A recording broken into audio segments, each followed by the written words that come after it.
On retient au bout de cette procédure que malheureusement il y a eu un mandat de placement, ce qui voudrait dire qu'il va en prison ce soir, contre toute attente, parce qu'on espérait qu'il sorte de là, parce que en fait, de par ce que nous avons vu dans ce dossier, normalement M. Boni n'a commis a priori aucune infraction, mais nous sommes toujours à l'étape de la poursuite, donc on aura l'occasion de développer devant les juges que monsieur ne mérite pas sa place en prison. Qu'est-ce que vous voulez en tant qu'avocat? On est toujours déçu quand on envoie son client en prison, mais toujours est-il que nous avons encore le temps devant nous pour faire le combat. L'étape suivante, c'est qu'on va continuer à instruire le dossier et voir dans quelle mesure le sortir d'affaire, parce que pour nous, la défense, les éléments constitutifs de l'infraction ne sont pas réunis.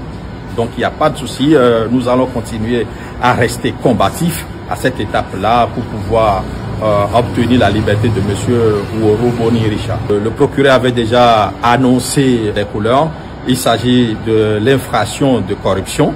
Et évidemment, c'est sur cette infraction qu'ils ont lancé un mandat de dépôt contre lui. Et donc, il va en prison ce soir. Malheureusement, on aura l'occasion de revenir largement sur d'autres éléments. Mais pour le moment, c'est ce qui retient l'attention et c'est ce sur quoi nous allons nous en tenir pour le moment. Il n'est pas seul, ils sont 3.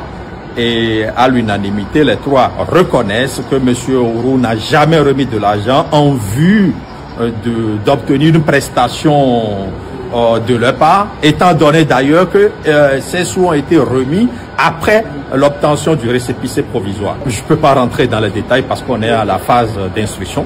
Je pense que nous aurons ces éléments-là lors du procès véritablement. Pour nous, il n'a pas sa place en prison. Et pour nous, ce qui lui est reproché juridiquement n'est pas vérifié et l'infraction n'est pas constituée. Ça, c'est la défense qui vous le dit avec fermeté.